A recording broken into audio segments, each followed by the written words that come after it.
Саламатсыздар, құрметті көрермендерім. Бүгін біз картошкамен тұшпара жасаймыз. Мен алған жарты келі ұн, 2 жұмыртқа, шай қасық тұз және су. Ұнымызды илеп аламыз.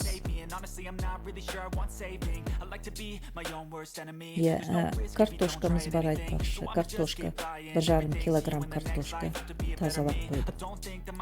Мінекей, ұнымызды илеп алдық. Кесеге тұз салдым, 2 жұмыртқамды жардым, жақсылап араластырдым.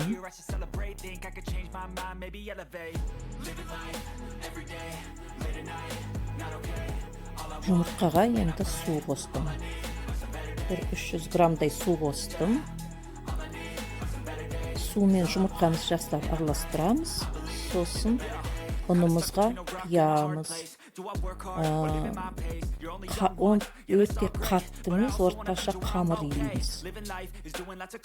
Қамырымыз жұмсақ та болмау керек, орташа қатысы болу керек. Жақсылап илеп қоямыз, жақсылап басып, қамырымызды сосын қоямыз.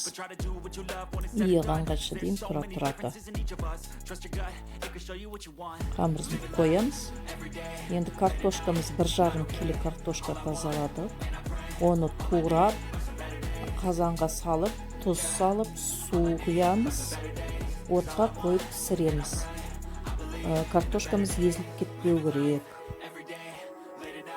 Қамырымыз дайын болды. Нанымызды бөлшектеп қоямыз. Енді кімге қалай ұнайды, біз болса бөлшектеп қоямыз. Аздап.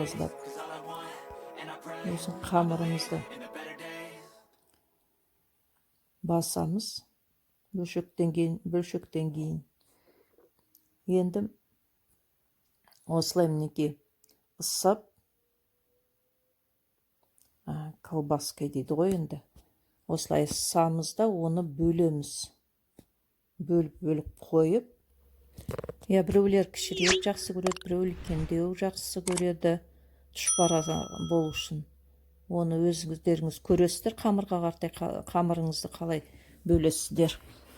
Біздерде енді орташа осылай бөлгендеріміз әрін ысып, картошка салып, жан-жағын жабыстырамыз. 5 минут қайнатамыз суға. Каналымызды қолдаңыздар, ас болсын.